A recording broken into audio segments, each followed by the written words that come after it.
చాలా ట్వీట్లు చూసాం ఇవి. బట్ దాన్ని షేర్ చేస్తూ ఇదెప్పుడొస్తదో అప్పుడు మామూలుగా ఉండదు అన్నట్టు ఒక ఎక్స్‌ప్రెస్ చేశారు. ఏంటి ఎలా ఉండబోతుంది ఆ సీరీస్ గాని అది?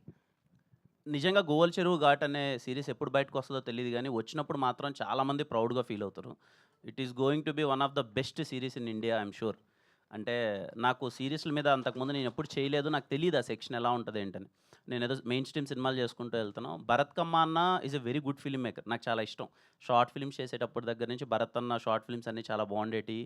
'Dear Comrade' is a nice film చాలా బావుంటది. అన్నొచ్చి నాకు కథ చెప్పినప్పుడు నేను సర్ప్రైజ్ అయిపోయాననమాట. అరే! ఒక పొలిటికల్ డ్రామా ఇంత బాగా డిజైన్ చేసాడు ఏంటి ఈయన. నేను మిస్ అవ్వద్దు. ఈ సినిమా ఎట్టి పరిస్థితిలో ఈ సీరీస్ మిస్ అవ్వద్దనుకున్నాను. నేనెళ్లి షూట్ చేశాను. చేసిన తర్వాత నా ఫీలింగ్ అది. అందుకే అది ట్వీట్ చేశాను. అది ఏ రోజు బయటకొస్తదో తెలీదు గానీ, చాలా సర్ప్రైజింగ్‌గా ఉంటదని. చాలా అంటే చాలా తీశారు bro. And I'm so happy working with them.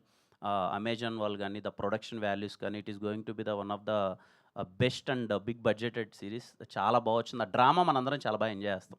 ఈ ఇయర్‌లోనే ఉండొచ్చండి ఇది స్ట్రీమింగ్? మోస్ట్‌లీ ఇయర్‌లోనే ఉండొచ్చు. ముని గారు, కిరణ్ గారు